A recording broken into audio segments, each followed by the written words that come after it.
Shelley Winter Show, live, local, topical, and relevant. So, this is an interesting story. Did I? All right. Oh, yes, here it is. Thank you, ladies and gentlemen. So in Florida, right, Republicans redistrict in Florida. Ron DeSantis, they did their thing, and they drew Debbie Wasserman-Schultz out of her old seat, right? So now she has to run in a newly redrawn seat. And that new seat is Congressional District number 10. And this district is a plurality black district, right? It's a District 10 in Florida. So here's the thing. So she's a long time Democrat congresswoman. Long time. Let's kind of forget what we think. You know, if you're a Republican listening to me now, forget what you think of her. Just listen to the story, okay? Because it's a fascinating story that's brewing out there. So her district's redrawn. She has to run for a new district, which has a black plurality. So she is running in that district. And so I don't know if you guys remember Uncle Luke from 2 Live Crew. Uncle Luther Campbell is his name. He's a lifelong Floridian.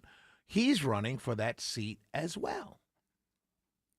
And so the community and, you know, the African-American community, they're outraged at Wasserman-Schultz for running against Luther Campbell. Now, there are other people in the race. There's several other people in the race, but he's the big name. He's been talking about it, and people are like, yeah, you know, why, you know, and so the whole representation thing is that we talk about all the time. And so, because in this case, you have 2 Democrats, right? So it's only color, right? That's the representation thing that we talk about. But here's what's fascinating to me. Hakeem Jeffries always endorses his people, his Congress people, and Wasserman-Schultz is on his team, been on his team for a very long time. And so he kind of, you know, his statement was everyone has a right to run where they see fit. They've got to go make their case to the people that they hope to represent moving forward. And that's what I communicated directly to Congresswoman Wasserman-Schultz. And Jeffries then touted Wasserman-Schultz's strong track record of accomplishment. But he said, at the same period of time, I think we all recognize the sensitivities of the moment in terms of an unprecedented Jim Crow-like assault on black political representation. Then he goes on to say, it's an environment that all of us need to be sensitive to as we move forward. So he's kind of hedging his bets. He tells you how great Wasserman-Schultz has been, but he's like, hey, you know, the black people want me to go with the black guy. So I'm just going to say nothing. It's what real politicians do. Not leaders, politicians. But here's what makes this story so funny. Because when I hear Democrats talk about it's about representation, that means you're just going on color, race, or gender, or whatever, but mostly color. We want, you know, black faces in high places. And then when you point out, well, there's a black woman running for governor of Virginia who's a Republican that you guys didn't vote for, then it becomes, no, it's about the issues. Well, in this case, they're both Democrats. And what's interesting, what makes this a story to me and a fascinating story to watch play out, because if you make everything about race, you eventually box yourself into a corner. And this is everything about white race or black race, whatever, it doesn't matter. If you make things about race, eventually you're in a corner because you've boxed yourself in. And here's what is going on here. You've got a long time serving congresswoman on the Democrat side. She's done Democrat things. She is a Democrat. She's got experience. She's got legislative experience. She's been there.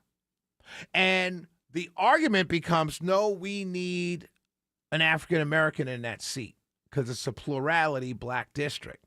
So you're turning to a very successful businessman in Luther Campbell, whose business was basically made on over the years, basically made on selling sex-driven stripper music to the black community.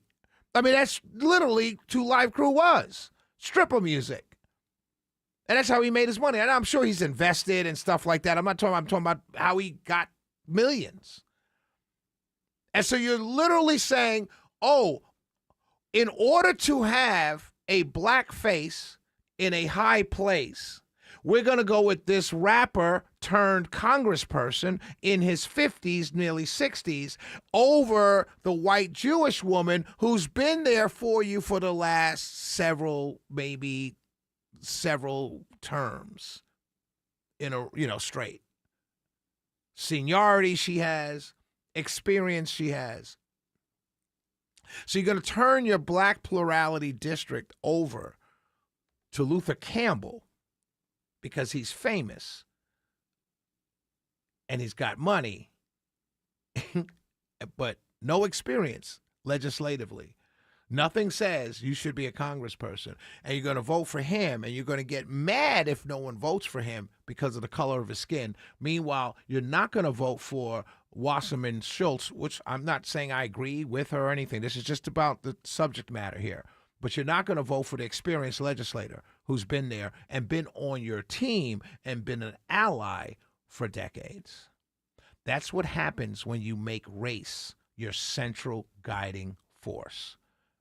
You eventually box yourself into a corner because nobody, and that's just not a shade against Luther Campbell, but nobody in their right mind would say, oh, give me Luther Campbell over the experienced legislator, congresswoman who's been there for decades. No informed voter would ever do that. The Shelley Winter Show. We'll be right back.